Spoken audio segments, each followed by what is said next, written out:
बुढ़ाई में इतना उधइले रे बुढ़ावा, उधइले रे बुढ़ावा, मेहरी से पतोहिया बनवले रे बुढ़ावा।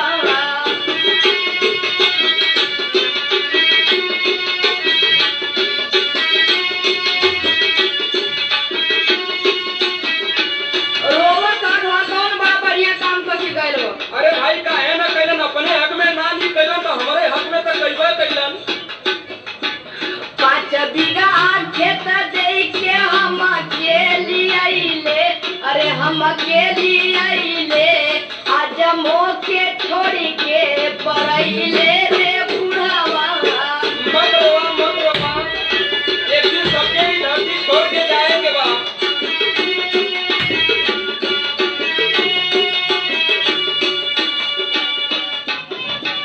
मुआही के रहल काहे मोसे ना बतावले, अरे मोसे ना बतावले, नइये रजैया फेंकवावले रे बुढ़ावा।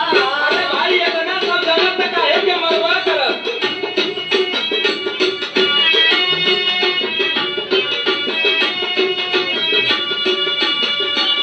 घरही में मरी के बवलावा बढ़वले, बवलावा बढ़वले, अरे खटिया ना बहरे बहिरवले रे बुढ़ावा।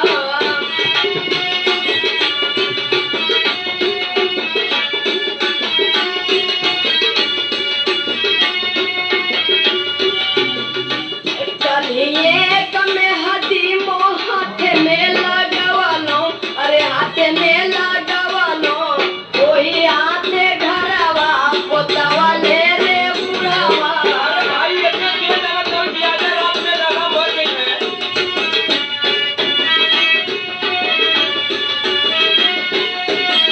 देखा जब होकर का मम्मी अब बहुत हो गई, पागल मत बना, एकदम तू सबूर करा। माला बाबूजी चल गइलन, धीरे धीरे भुला जाई।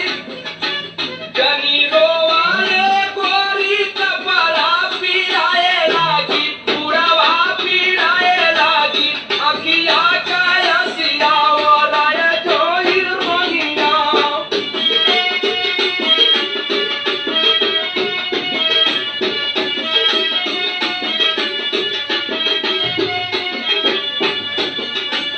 गर्मी में मुअल होते तेरा ही करवतो, ए छाला में मर के बुढ़वा रत रुसवा कर दे रस। का करू, 5 बीघा खेत आलू तो के लीवर में बेच देलन, कहां से दे रही होई।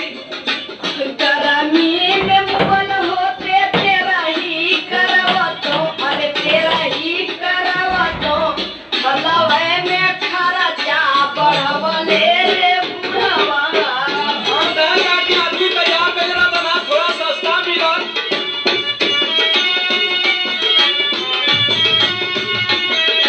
लेकिन थोड़ा कौनो उपाय करल जाई, ना ढेर तो 5 या खीथे बोला के द्वारे पर पिया दिहल जाई।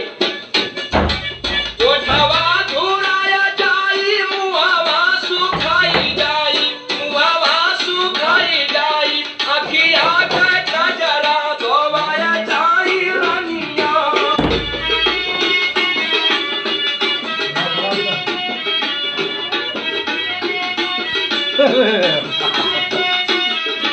मेहरी से पतोहिया बनवले रे बुढ़वा।